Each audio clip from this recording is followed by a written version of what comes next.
Bonjour et bienvenue sur DomCorp, la chaîne d'information du cabinet d'avocats Baïch. Comme il n'y a jamais rien de plus parlant qu'un exemple, voici pour illustrer la vidéo précédente sur l'expertise amiable d'assurance, l'exemple d'un cas que notre cabinet a défendu.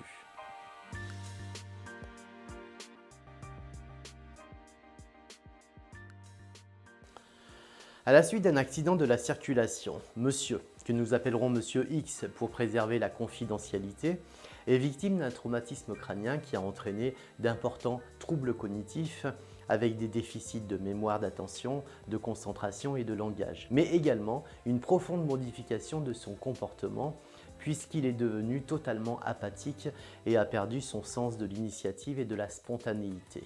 La situation a été dramatique pour la famille, puisque son épouse et ses enfants se sont retrouvés du jour au lendemain avec quelqu'un qu'ils ne reconnaissaient plus, qui ne pouvait plus travailler et qui avait besoin d'être constamment aidé et surveillé. La compagnie d'assurance du véhicule responsable de l'accident a mandaté l'un de ses médecins conseils pour l'examiner et évaluer son préjudice. À la suite de plusieurs réunions, ce médecin conseil a fini par rendre un rapport dans lequel il retenait un taux de DFP, qui est l'ancien taux d'incapacité, de 12%.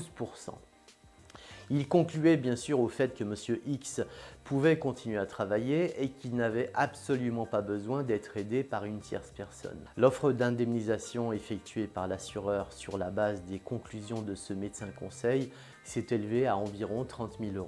La famille a bien sûr décidé de refuser cette offre et d'aller consulter un avocat. Notre cabinet a pris en charge ce dossier. Et après une bataille très difficile, puisque l'assureur avait même engagé un détective privé pour essayer de démontrer que M.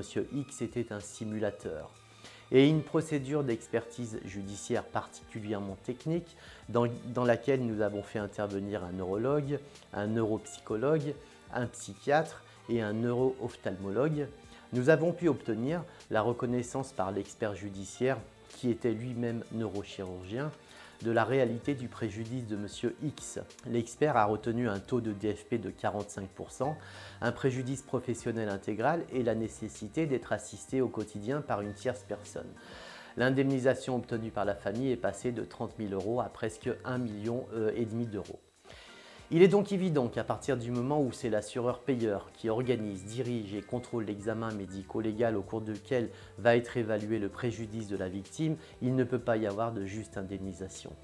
Dans ce système extrêmement bien structuré, il y a une logique économique incontournable et si forte que même le fait pour la victime d'être assistée par un médecin conseil de victime et éventuellement par un avocat ne peut pas changer les choses. Les enjeux financiers sont tellement importants que le médecin conseil, même s'il a parfaitement conscience de sa sous-évaluation, ne peut pas prendre le risque d'aller à l'encontre des intérêts de l'assureur qui le fait vivre. Alors quelles sont les solutions qui s'offrent à la victime ? En réalité, il n'y en a qu'une. Si vous estimez que les conclusions du médecin conseil d'assurance ne sont pas conformes à la réalité de votre préjudice, il faut les refuser et aller consulter un avocat. Ce dernier pourra vous orienter et éventuellement, si la situation le nécessite, demander l'organisation d'une expertise médicale judiciaire et la désignation par le tribunal d'un véritable expert indépendant et impartial.